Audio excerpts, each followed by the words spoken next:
আজকে তো দেখছি তুমি ঘরের মধ্যে এরকম করে সাজিয়ে পুরো একদম বাবু হয়ে বসেছো খেতে। কি রান্না করেছো? আবার স্যালাড কেটেছো? আজকে স্পেশাল ডিশ, জীবনে প্রথমবার। জীবনে প্রথমবার না? আগে কোনো স্পেশাল ডিশ খাওনি? না, এই জীবনে প্রথম খাচ্ছ স্পেশাল ডিশ? আমি বানালাম। ও তুমি বানিয়েছো? কি বানিয়েছো? ইয়েস, চমক। চমক। দাঁড়াও, আগে এগুলো দিই। এমন আমি বাড়ি না থাকার সময় তুমি এসব রান্না করেছো? কিন্তু রান্নাটা কি করেছো সেটা তো বলো। এই সাবাস, চিকেন বিরিয়ানি। তুমি বানিয়েছো? ইয়েস, আমি ছাড়া কে বানাবে তোমাদের বাড়িতে? মানে আমার শ্বশুর বাড়িতে ফার্স্ট টাইম? বিরিয়ানি খায়ও না, বানাতেও পারে না। First time? ইয়েস, মার থেকে এটা কালকে নিয়ে এসেছি, তোমাকে সারপ্রাইজ দেব বলে। কি গন্ধ! সব প্রসেস বলে দিয়েছে, করেছি, জানি না কেমন হয়েছে। ভালো হবে, ভালো হবে। দাঁড়াও, দেয়া শুরু করি।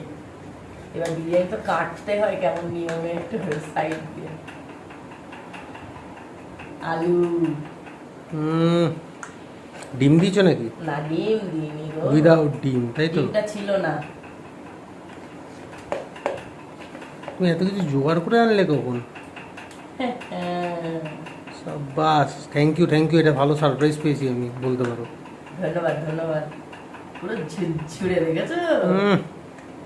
মাংসটা তুমি কোথায়? বিরিয়ানির দোকানই খুলবো ভাবছি। এই যে মাংস।